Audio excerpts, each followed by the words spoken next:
आइए आज हम स्टडी करेंगे क्वेश्चन नंबर 13। कह रहा है मान लीजिए अभ्यास 1.12 में गोले ए तथा बी साइज में सर्वसम है। तो देखिए ये कह रहा है कि जो हमारे पास ए और बी गोले हैं उनका साइज समान है। अब कह रहा है कि इसी साइज का कोई तीसरा अनावेशित गोला पहले तो गोले के संपर्क तत्पश्चात दूसरे गोले के संपर्क में लाकर अंत में दोनों से ही हटा लिया जाता है। अब ए तथा बी के बीच नया प्रतिकर्षण बल कितना है? तो कह रहा है कि ए तथा बी दो गोले हैं जिनका साइज समान है और इनके ही बराबर साइज का कोई तीसरा गोला लिया जाता है जो कि अनावेशित है, यानी उसमें कोई आवेश नहीं है। तो क्या करते हैं कि पहले उसको ए गोले पे छुआता है, टच करता है, यानी संपर्क में लाता है, फिर बी गोले के संपर्क में लाता है, फिर अंत में दोनों से हटा लेता है। तो कह रहा है अब ए तथा बी के बीच नया प्रतिकर्षण बल कितना होगा। तो अब जो ये ए और बी हैं इनके बीच कितना बल लगेगा। तो बहुत ही साधारण सी बात है, पीछे हम लोग एनसीईआरटी में इसको देख।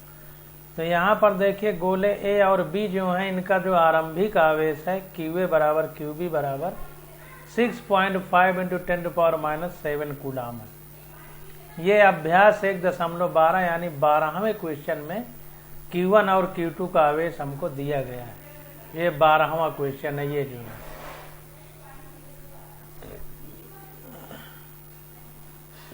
ये देखिए Q1 QA और QB का आवेश रखा गया है।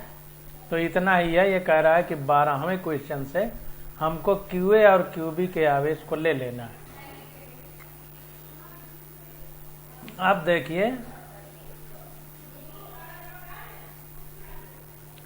जब एक तीसरा गोला C जिस पर आवेश Q3 बराबर 0 है, जब ये संपर्क में नहीं आया है QA QB के तो यह अनावेशित था, तो Q3 बराबर 0 है।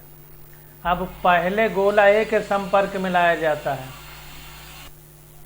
तो अब देखिए हमको दिमाग के लगाना है। ये देखिए इसमें दुनिया की गणित दी है, इतना सब सोचने की जरूरत नहीं है। तो गोला A और जो गोला C है इनका आकार बराबर है। तो बराबर आकार है तो जो चार्ज होगा वो बराबर बराबर वितरित होगा। जब आकार बराबर होता है तो आवेश बराबर बराबर वितरित होता है। तो Q3 में कोई आवेश नहीं है और QA में 6.5 × 10⁻⁷ कूलाम है। तो इसका आधा QC में चला जाएगा। तो आधा जब QC में चला जाएगा तो इतने का बटे 2 हो जाएगा। तो यह आ गया 3.25 × 10⁻⁷ कूलाम, इतना हो जाएगा। अब इसी को देखिए बताया है तो उसको समझ लीजिए। तो कह रहा है A पर आवेश बराबर C पर आवेश बराबर Q1 डैश माना। तो A और C पर टच कराने के बाद का आवेश कह रहा है हमने Q1 डैश मान लिया है और R बराबर गोले A व B के बीच की दूरी है 0.5 मीटर है। तो इससे कोई मतलब ही नहीं क्योंकि A और B को आपस में संपर्क में लाया जा रहा है। अतः संपर्क में लाने के पश्चात समान आकार में होने के कारण सभी गोलों पर समान आवेश होगा। ध्यान दीजिए आकार समान है तो गोलों पर समान आवेश होगा, यानी Q1 डैश बराबर A पर आवेश प्लस QC पर, या गोला C जिसको Q3 आवेश कह रहा है, इन दोनों के आवेश का आधा हो जाएगा जो भी फाइनल आवेश होगा। तो दोनों को जोड़ के आधा कर दिया तो आ गया 6.5 × 10⁻⁷। ये गोले पर आवेश है, Q3 पर 0 है बटे 2, तो आ गया 3.25 × 10⁻⁷ कूलाम। अब देखिए इतना आवेश C वाले गोले पर हो गया जिसको Q3 है, पहले 0 था, तो C पर इतना आवेश हो गया क्योंकि सब में बराबर बराबर बटा। और A पर भी इतना ही आवेश बचा क्योंकि दोनों पे बराबर बराबर बटेगा ना।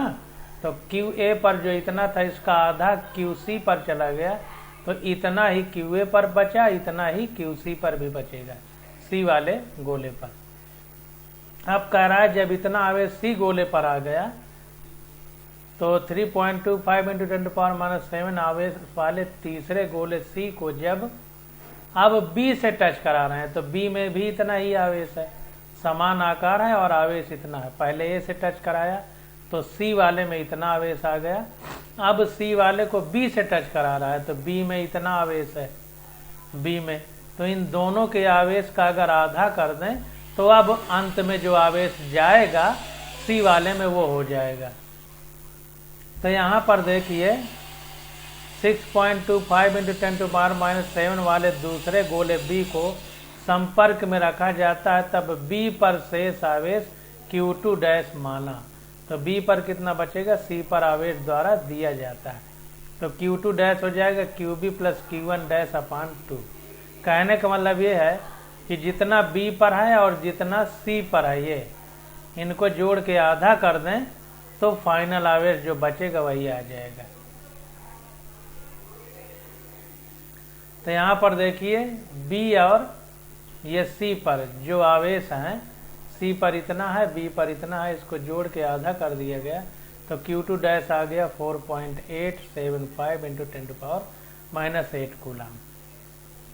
अब इतना आवेश जो है हमारा सी पर रहेगा, सी पर, और इतना ही आवेश बी पर भी होगा। ध्यान दीजिए क्योंकि आकार बराबर है तो बराबर बराबर आवेश बचेगा। और जब गोले सी को हटा दिया जाता है तो ए एवं बी के बीच प्रतिकर्षण बल स्थिर वैद्युत में कूलाम के नियमानुसार लगेगा। तो अब देखिए जब सी को हम अब टच करके पहले ए में टच किए फिर बी में अब हटा लिए, तो इतना आवेश सी के पास बचेगा, इतना आवेश। अब देखिए कह रहा है जब गोले सी को हटा दिया जाता है तो ए एवं बी के बीच प्रतिकर्षण बल, तो अब ए और बी के बीच हमको प्रतिकर्षण बल बताना है, क्योंकि ए और बी के बीच लगने वाला बल पूछ रहा है। तो ए पर आवेश कितना बचा, ए पर आवेश इतना बचा और बी पर आवेश इतना बचा, तो देखिए Q1 इतना हो गया, ये ए पर आवेश बचा, Q2 इतना है जो बी पर आवेश बचा।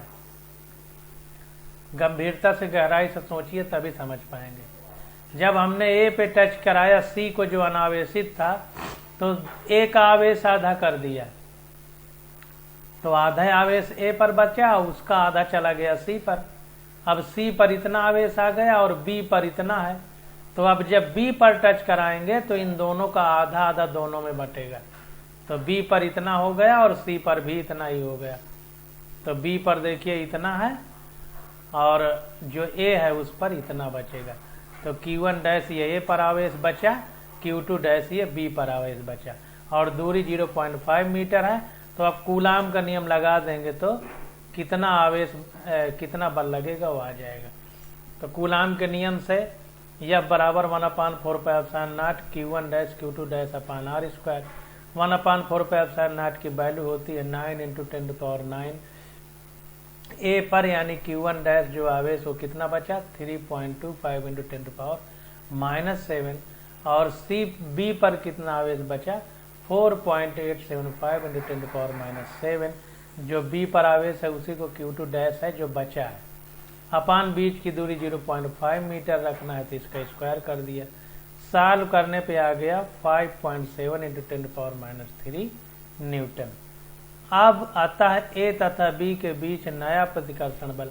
अब ए और बी में दोनों धनात्मक हैं, तो समान चिन्ह वाले आवेश एक दूसरे को प्रतिकर्षित करते हैं, तो इसलिए प्रतिकर्षण बल है, और इसका मान कितना है 5.7 × 10⁻³ न्यूटन।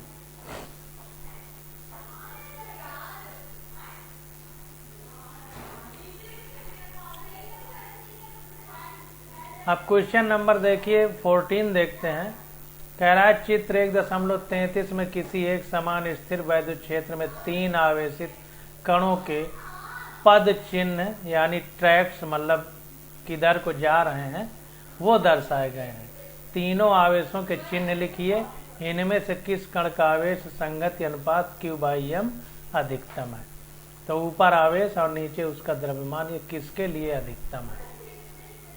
तो देखिए बड़ा प्यारा चित्र बनाया है। इधर धन प्लेट रखी गई है, इधर ऋण प्लेट रखी गई है। अब ये बीच में चार्ज प्रवाहित हो रहे हैं।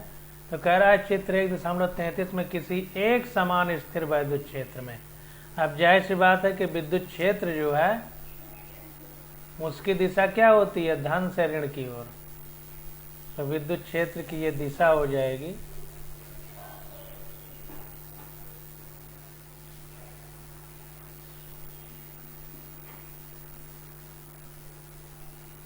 ये समांतर रहेगी,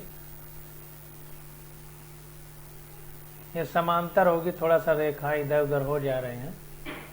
तो इस प्रकार से विद्युत क्षेत्र की दिशा धन से ऋण की ओर होगी, इस तरह ये दिशा हो जाएगी धन से ऋण की ओर। कह रहा है चित्र 1.33 में किसी एक समान स्थिर वैद्युत क्षेत्र में 3 आवेशित कणों के पद चिन्ह दिखाए गए हैं। यानी कैसे चल रहे हैं वो दिखाया गया। तीनों आवेशों के चिन्ह लिखिए। तो चिन्ह लिखना है कौन कैसा है। तो जाहिर सी बात है कि ये धन प्लेट की ओर मुड़ रहा है तो ऋण आवेशित होगा, ये भी धन प्लेट की ओर मुड़ रहा है तो ऋण आवेशित होगा, ये ऋण प्लेट की ओर मुड़ रहा है तो धन आवेशित होगा। अभी देख लेते हैं। कह रहा है कि चिन्ह लिखना है और बताना है कि इनमें से कण का आवेश संगति अनुपात यानी Q/m हमको बताना है। आवेश बटे द्रव्यमान का मात्रा कितनी होगी वो हमको बताना है। तो देखिए कह रहा है उपयुक्त चित्र में 2 पट्टियों पर आवेश दर्शाए गए हैं। चूंकि आवेशित कण विपरीत आवेशित पट्टियों की ओर झुकते हैं, धन वाला ऋण को खींचता है, ऋण वाला धन को खींचता है।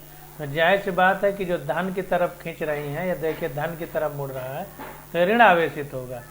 तो वही कह रहा है कि चूंकि आवेशित कण विपरीत आवेशित पट्टियों यानी प्लेटों की ओर झुकते हैं, अतः कण 1 एवं 2 ऋण आवेशित तथा कण 3 धन आवेशित है। तो ये दोनों धन आवेश की ओर खींच रहे हैं तो ऋण आवेशित होंगे। ये तीसरा ऋण की तरफ खींच रहा है तो ये धन आवेशित होगा।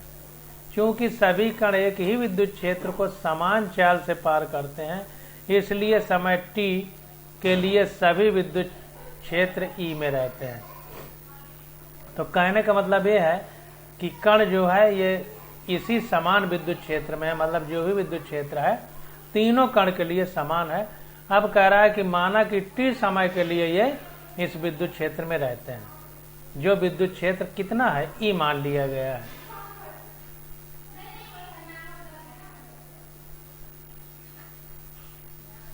अब देखिए क्योंकि ऊर्ध्वाधर की ओर कणों में उत्पन्न प्रतिक्षेप।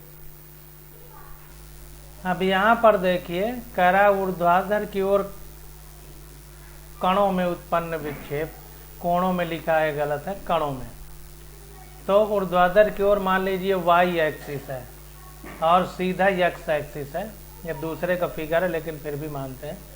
तो हमारा जो विद्युत क्षेत्र है वो y डायरेक्शन में है, निगेटिव y डायरेक्शन में। तो अगर हम ऊर्ध्वाधर की बात करें तो गति का दूसरा नियम अगर लगा दें तो h बराबर ut प्लस हाफ at² होता है। अब गति के दूसरे नियम से प्रारंभ में जो आवेशित कण है ये स्थिर रहे होंगे। तो ये आवेशित कण स्थिर रहे होंगे तो प्रारंभिक वेग u बराबर 0। जब ये विद्युत क्षेत्र में आए तो विद्युत क्षेत्र में आए उसके बाद ये चलना शुरू किए तो फार्मूला लगा दिया गति का दूसरा नियम, h बराबर ut plus half at²। u 0 है तो ये पूरा 0 हो जाएगा। तो h की जगह चूंकि ऊर्ध्वाधर घटक है y माना गया है तो h की जगह हमने y रख दिया। तो y बराबर आ गया हाफ at²। अब a की बात कर रहे हैं तो फार्मूला होता है F बराबर QE यानी आवेश गुणे विद्युत क्षेत्र, ये फार्मूला होता है। और F मतलब बल बराबर द्रव्यमान गुणे त्वरण भी होता है। तो द्रव्यमान गुणे त्वरण बराबर Q, आवेश को हमने Q माना लिखा है, कहीं कहीं पर E लिखा रहता है तो इसने E लिखा है तो हमने Q की जगह E लिख दिया। तो E और ये विद्युत क्षेत्र के लिए E। तो अब a बराबर ये m इधर आ जाएगा तो ई अपान m हो जाएगा। तो वही ई अपान m रखा है और टी स्क्वायर जैसा का तैसा है। चूंकि ई एवं टी समान है, विद्युत क्षेत्र एक समान है और समान समय के लिए तीनों कण विद्युत क्षेत्र में रहते हैं, तो इसलिए ई एवं टी समान है।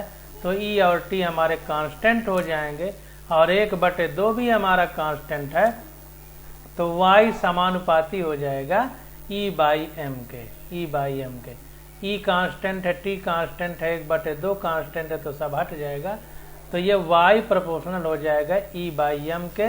और E कहें या Q कहें, हमसे Q/m का रेशियो पूछ रहा है। तो अब देखिए, चूंकि आवेशित कण 3 ऊर्ध्वाधर की ओर अधिकतम विक्षेपित है। अब देखिए फिगर में उतना अच्छे से स्पष्ट नहीं हो रहा, अगर गौर से देखें तो पहला और दूसरे नंबर का जो ये वक्र पथ है कम वक्र है, लेकिन तीसरे वाले का ज्यादा वक्र है। इसका मतलब तीसरा वाला, अब ये ऊर्ध्वाधर लाइन है वाई वाली, तो इस पर ज्यादा विक्षेपित है। क्योंकि ऊर्ध्वाधर में ही विक्षेप हो रहा है, इसलिए हमने ये फार्मूला लगाया। तो वही कह रहा है कि जो तीसरी वाली लाइन है वो चूंकि आवेश 3 ऊर्ध्वाधर की ओर अधिकतम विक्षेपित है, इसलिए y का मान इसके लिए अधिकतम है। तो विक्षेप ज्यादा है तो y का मान, यानी y का मान जो है सब ज्यादा होगा अन्य दो से, जो 1 और 2 है, इनमें विक्षेप कम हो रहा है। अतः आवेश से द्रव्यमान का अनुपात इसके लिए अधिकतम होगा। तो आवेश से जो द्रव्यमान का अनुपात है वो तीसरे कण के लिए अधिकतम होगा, क्योंकि ये खुद ही कह रहा है y directly proportional to E/m, यानी y की तरफ y अक्ष में विक्षेप उसका अधिकतम होगा जिसके लिए E/m अधिकतम होगा। तो वही बात यहाँ पर लिख रहा है कि चूंकि आवेशित कण 3 ऊर्ध्वाधर की ओर अधिकतम विक्षेपित है, इसलिए y का मान इसके लिए अधिकतम है। तो y का मान अधिकतम है E/m के लिए। अतः आवेश से द्रव्यमान का अनुपात इसके लिए अधिकतम है, तो E/m भी अधिकतम होगा। क्योंकि y डायरेक्टली प्रोपोर्शनल है E/m के और y दिशा में विक्षेप है, तो जिसका विक्षेप ज्यादा होगा उसके लिए E/m ज्यादा होगा, क्योंकि समानुपात में है। इसीलिए कह रहा है अतः आवेश से द्रव्यमान का अनुपात इसके लिए अधिकतम होगा। अतः आवेश 1 तथा 2 ऋणात्मक है क्योंकि धन प्लेट की ओर मुड़ रहे हैं, और आवेश 3 धनात्मक है क्योंकि ऋण प्लेट की ओर मुड़ रहा है। विपरीत प्लेट की ओर आवेश मुड़ते हैं। कण 3 का आवेश संगत अनुपात अधिकतम है क्योंकि कण 3 का y अक्ष में विक्षेप अधिकतम है, जैसा हमने चित्र में देखा। अब देखिए क्वेश्चन नंबर 15 देखते हैं। कह रहा है एक समान विद्युत क्षेत्र E बराबर 3 × 10⁻³ I कैप न्यूटन पर कूलाम पर विचार कीजिए। तो एक समान विद्युत क्षेत्र है और I कैप लगा है, तो I J K, x अक्ष में I लिखा जाता है, y अक्ष में J, z अक्ष में K। तो इसका मतलब विद्युत क्षेत्र हमारा x अक्ष की तरफ है। तो कह रहा है इस पर विचार करना है और क्वेश्चन में पूछ रहा है कि इस क्षेत्र का 10 सेंटीमीटर भुजा के वर्ग के उस पार्श्व में जिसका तल YZ तल के समांतर है गुजरने वाला फ्लक्स क्या है। ये पहला क्वेश्चन पूछ रहा है। तो कह रहा है 10 सेंटीमीटर भुजा का एक वर्ग है, जैसा ये वर्ग दिखाया गया है। सारी भुजाएं इसकी 10-10 सेंटीमीटर हैं। तो इससे गुजरने वाला फ्लक्स, मतलब कि इसका जो क्षेत्रफल है ये लंबवत होगा इस पृष्ठ के, तो इससे जो विद्युत बल रेखाएं गुजरेंगी वही इसका फ्लक्स होगा। तो ए में पूछ रहा है कि इस क्षेत्र का 10 सेंटीमीटर भुजा के वर्ग के उस पार्श्व में जिसका तल YZ तल के समांतर है गुजरने वाला फ्लक्स क्या है। YZ प्लेन के समांतर है, तो Y के समांतर ये वाली रेखा हो गई, Z के समांतर ये रेखा हो गई, और ये पृष्ठ हमारा x अक्ष की तरफ है।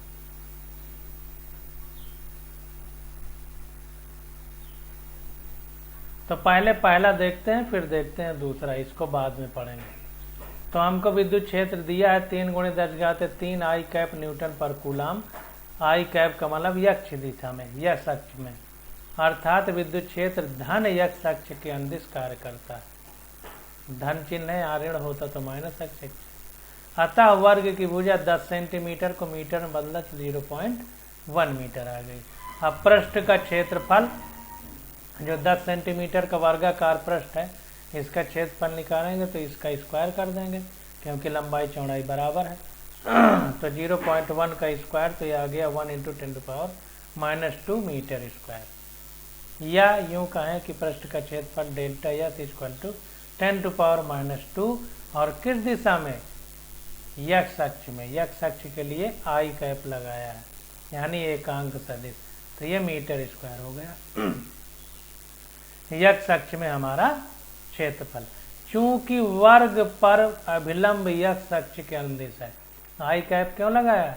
क्योंकि जो हमारा क्षेत्रफल है, वर्ग है, उसका जो पृष्ठ है उस पर अगर अभिलंब डाला जाए तो वो यक्ष अक्ष के अंदिश है। ये फिगर देख लीजिए, इस पर यह अभिलंब डाला तो डेल्टा एस वेक्टर लिखा, तो ये यक्ष अक्ष के लंब मतलब समांतर है, इसका अभिलंब। अब देखिए, यदि वर्ग में से विद्युत अभिवाह फाई है तब, तो अगर फ्लक्स को हम फाई मान लें तो फ्लक्स = होता है विद्युत बल रेखाएं जो लंबवत पृष्ठ से गुजर रही है, पृष्ठ क्षेत्रफल से, इंटू पृष्ठ का क्षेत्रफल। ये हमारा फार्मूला होता है, फाई = E × डेल्टा एस। ई हमको दिया है 3 × 10⁻³ आई कैप, यानी आई अक्ष की तरफ है, यक्ष अक्ष की तरफ। डेल्टा एस कितना था? 10⁻²। ये भी आई कैप है, यानी यक्ष अक्ष की तरफ। न्यूटन मीटर स्क्वायर पर कूलाम ये हमारा मात्रक होता है फाई का। इसको सॉल्व किया गया तो आ गया 30 न्यूटन मीटर स्क्वायर पर कूलाम। तो इतना आ जाएगा फाई हमारा अगर निकालेंगे तो। अतः अभीष्ट फ्लक्स कितना हो गया? 30 न्यूटन मीटर स्क्वायर पर कूलाम। अब देखिए बी में क्या पूछ रहा है। बी में पूछ रहा है कि इसी वर्ग से गुजरने वाला फ्लक्स कितना है यदि इसके तल का अभिलंब यक्ष अक्ष से 60 डिग्री का कोण बनाता है। तो अब जो अभिलंब है वो थीटा कोण पर घुमा दिया गया, और थीटा कितना है? 60 डिग्री है। तो इसको भी देख लेते हैं। तो देखिए, वर्ग अर्थात सदिश क्षेत्रफल पर अभिलंब एवं विद्युत क्षेत्र से 60 डिग्री का कोण, यानी थीटा बराबर 60 डिग्री हो गया। तो विद्युत क्षेत्र यक्ष अक्ष की दिशा में है, और ये जो क्षेत्रफल का ये वर्ग था इसको 60 डिग्री इस तरह घुमा दिया गया, 60 डिग्री। तो जब 60 डिग्री हमने घुमा दिया, तो 60 डिग्री घुमा देंगे तो अब विद्युत क्षेत्र की दिशा में फ्लक्स कितना बचेगा? ये 60 डिग्री हो गया, तो ये इस इधर इस वाले अक्ष में हमारा cos थीटा वाला जाएगा, और इस अक्ष में हमारा sin थीटा जाएगा। तो जिधर विद्युत क्षेत्र है उधर cos थीटा जा रहा है। तो अब फार्मूला हमारा क्या हो जाएगा? Phi = E dot delta S. तो E delta S cos 60 degree, 60 degree कोण पर घुमा है तो cos 60 डिग्री आ जाएगा, क्योंकि जिधर विद्युत क्षेत्र है उधर ही हम कोण लेंगे। तो E हमारा है 3 × 10⁻³ × 10⁻² है पृष्ठ क्षेत्रफल, और cos 60 की वैल्यू होती है 1/2। ये लिख दिया देखिए। तो ये सॉल्व करने पे आ गया पहले जितना था उसका आधा, यानी 15 न्यूटन मीटर स्क्वायर पर कूलाम। अतः अभीष्ट फ्लक्स कितना हो जाएगा? 15 न्यूटन मीटर स्क्वायर पर कूलाम। यही हमारा आंसर हो जाएगा। अब क्वेश्चन नंबर 16 देखते हैं। कह रहा है अभ्यास 1.15 जो अभी हम पढ़ चुके हैं के एक समान विद्युत क्षेत्र का 20 सेंटीमीटर भुजा के किसी घन से जो इस प्रकार अभिविन्यासित है कि उसके फलक निर्देशांक तलों के समांतर है, कितना नेट फ्लक्स गुजरेगा।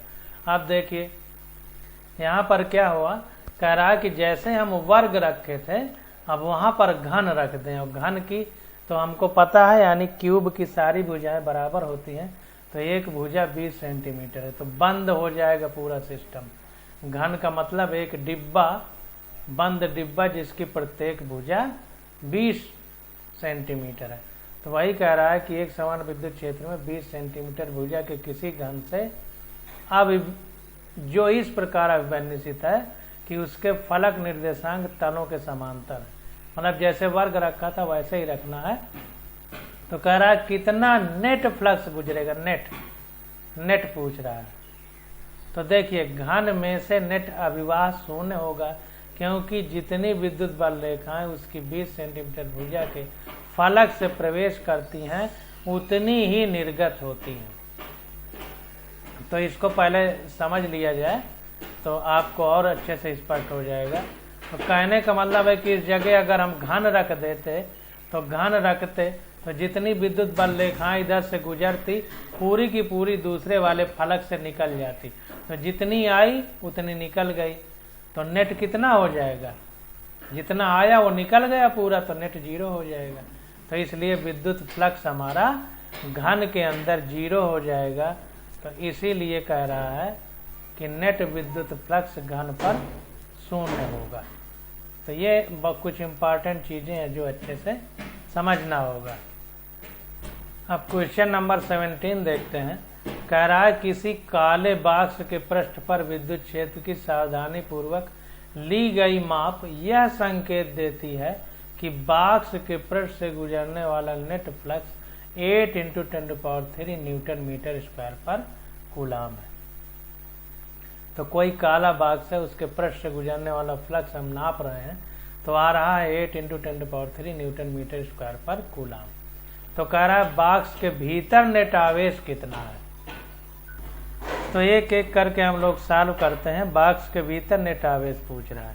तो देखिए फाई हमको दे दिया है net flux 8 × 10³ newton metre square पर कूलाम, और एप्सिलॉन नॉट की वैल्यू होती है 8.854 × 10⁻12 कूलाम स्क्वायर पर न्यूटन मीटर स्क्वायर। ये हमको याद होना चाहिए, कितनी बार बता चुके हैं कि इसको याद कर लीजिए। यदि काले बॉक्स में नेट आवेश Q है, तब अगर नेट आवेश Q है तो हमारा फ्लक्स का फार्मूला होता है फाई = Q/ε0।